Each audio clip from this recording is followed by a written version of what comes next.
Hello மக்களே, welcome to Amman bio. இந்த வீடியோக்குள்ளே போகிறதுக்கு முன்னாடி நம்ம சேனலை மறக்காமல் சப்ஸ்கிரைப் பண்ணிக்கோங்க. இந்த வீடியோவில் நம்ம மீன் அமிலம் எப்படி செய்கிறதுன்னு பார்க்கலாம். இதற்கு என்னென்ன வேணும் அப்படின்னா, மீன் கழிவு, நாட்டு சர்க்கரை அல்லது பனை வெல்லம், வாழைப்பழம் இருந்தால் போதுங்க.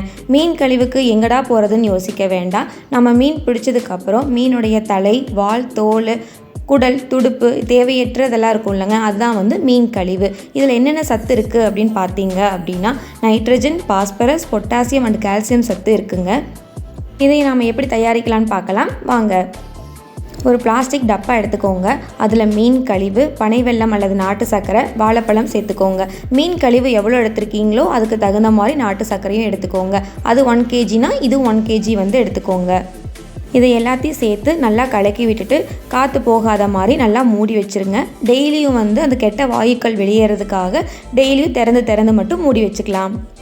40 நாளைக்கு இந்த டப்பா மூடியே தாங்க இருக்கணும். டெய்லியும் திறந்து மட்டும் ஒரு 5 நிமிஷம் மூடி மட்டும் வச்சா போதும். 40 நாள் கழித்து அந்த டப்பா ஓப்பன் பண்ணும்போது ஒரு பல ஸ்மெல் அடிக்கும். அதுதாங்க மீன் அமிலம் தயாராகிருச்சு. இதை எடுத்து பூச்செடிக்கெல்லாம் நல்லா ஸ்ப்ரே பண்ணி விட்டோம் அப்படின்னா பூ நல்ல பெரிய பூவாக பூக்கும். சீசன் இல்லாத டைம்லேயுமே நம்மளுக்கு நல்லபடியாக பூ பூத்து கொடுக்குங்க. இது இன்டோர் பிளான்ட்ஸ் வச்சுருக்கவங்களுக்கும் நல்ல ஒரு பெனிஃபிட்டை கொடுக்கும். இது லைட்டாக ஸ்ப்ரே பண்ணி விட்டீங்க அப்படின்னா நல்லா க்ரோ கிடைக்கும். இந்த ஆசிட் எல்லா செடிக்குமே மேக்ஸிமம் பயன்படுத்திக்கலாம். இந்த ஆசிட் சோளம், கம்பு இதுக்கெல்லாம் தெளிக்கும் போது மில்லட்ஸ் நிறையா பிடிக்க ஆரம்பிக்கும்.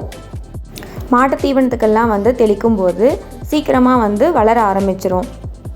மாட்டு தீவனத்தில் நல்ல ஒரு வளர்ச்சி இருக்கும். இது வேலி ஓரத்துல எல்லாம் தெளித்தோம் அப்படின்னா முயல், எலி தொந்தரவெல்லாம் இருக்காது. தெளித்த 5 நாளைக்கு எந்த தொந்தரவுமே இருக்காது. இது எவ்வளோ காட்டுக்கு எவ்வளோ தெளிக்கணும் அப்படின்னு தெரியல அப்படின்னா மறக்காமல் கமெண்ட் பண்ணி கேளுங்க. பாய்.